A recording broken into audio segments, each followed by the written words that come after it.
की आशा बहुएं जो कि लंबे समय से संघर्ष करती हुई नजर आ रही हैं, लगातार इनके द्वारा शासन प्रशासन के सामने अपनी मांगों को रखा जा रहा है। देखने को मिला है कि बड़े बड़े मंचों पर भी इन आशा बहुओं की आवाज को उठाया गया, फिर वो चाहे संसद हो या फिर सदन हो, दोनों जगह पर उत्तर प्रदेश की आशा बहुओं की आवाज को उठाया जा रहा है। यही कहा जा रहा है कि सबसे पहले इनके मानदेय में या यूं कहें कि इन्हें जो प्रोत्साहन राशि मिलती है उसमें बढ़ोतरी की जाए। इसी के साथ इन्हें राज्य कर्मचारी का दर्जा दिया जाए और इनकी अन्य मांगों को लेकर शासन प्रशासन कोई बड़ा कदम उठाए। लेकिन देखने को मिल रहा है कि सरकार की तरफ से लगातार हिला हवाली की जा रही है और इसमें सबसे बड़ा कारण पाया गया है अधिकारियों को द्वारा लगातार इन सभी आशा वर्कर्स का शोषण किया जा रहा है, ना कि इनकी समस्याओं के हल के लिए कोई आगे की कार्रवाई की जा रही है। इसी के साथ अब आशा बहुओं ने ये रणनीति बनाई थी कि ये कोर्ट का सहारा लेंगी। तो अभी तक कोर्ट के मामले में क्या कुछ सोचा गया है, किस तरह की रणनीति बनाई जा रही है, किस तरह से संगठन आगे निकलकर सामने आ रहे हैं, इस विषय पर ज्यादा जानकारी देते हुए प्रदेश अध्यक्ष रेणु राजभर ने क्या कुछ कहा है, आप भी सुनिए। रेणु राजभर जी, आपका हमारे चैनल अटल टीवी पे बहुत बहुत स्वागत है। धन्यवाद।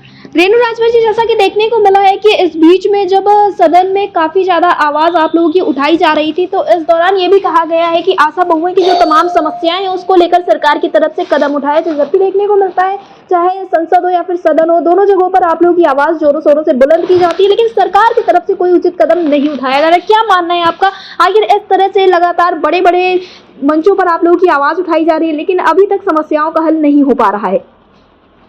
जी, समस्याओं का हल तो नहीं हो पा रहा है जी। तो इसके पीछे का क्या कारण आप समझ रही हैं? आखिर क्यों इस तरह से विलंब किया जा रहा है? सरकार एनएचएम का बजट भी पहले से बेहतर की है, लेकिन आशाओं की समस्याओं का निस्तारण नहीं हो पा रहा है।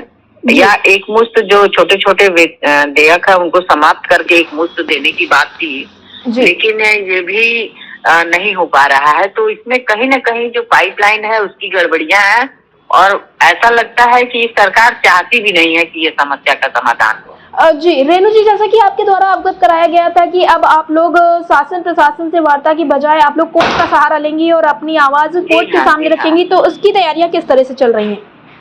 जी, उसकी तैयारियां हमारे कई संगठन पूरे प्रदेश में चलते हैं और बातचीत हुआ है जी।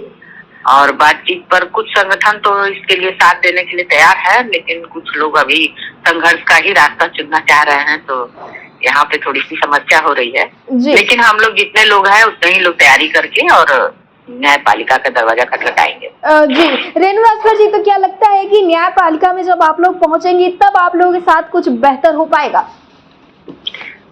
शायद सरकार न्यायपालिका की सुने, क्योंकि आम लोगों की सुनना तो लग रहा है सरकार ने बंद कर दिया है।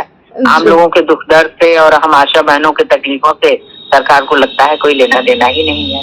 जी रेणु राजभर जी, जी आप अपनी बात पूरा कर लें। एक्चुअली थोड़ा सा रह गया था जी। शासन प्रशासन की तरफ से ऐसा आदेश है कि आशाओं के पेमेंट जितने ऊपर से आदेशित है सारे पेमेंट समय से कर दिए जाए, लेकिन भुगतान में अभी भी कर्मचारी बिना डर का हिला हवाली कर रहे हैं और लंबित कर रहे हैं और आशाओं का शोषण कर रहे हैं जी। ये सारी चीजें भी देखने में आ रही हैं। तो कहीं ना कहीं ये ऊपर से नीचे तक या तो मिली भगत ही है, और मिली भगत रहेगी तो जाहिर सी चीज है, कोई नहीं चाहेगा कि इसमें सुधार हो, सिस्टम बदले।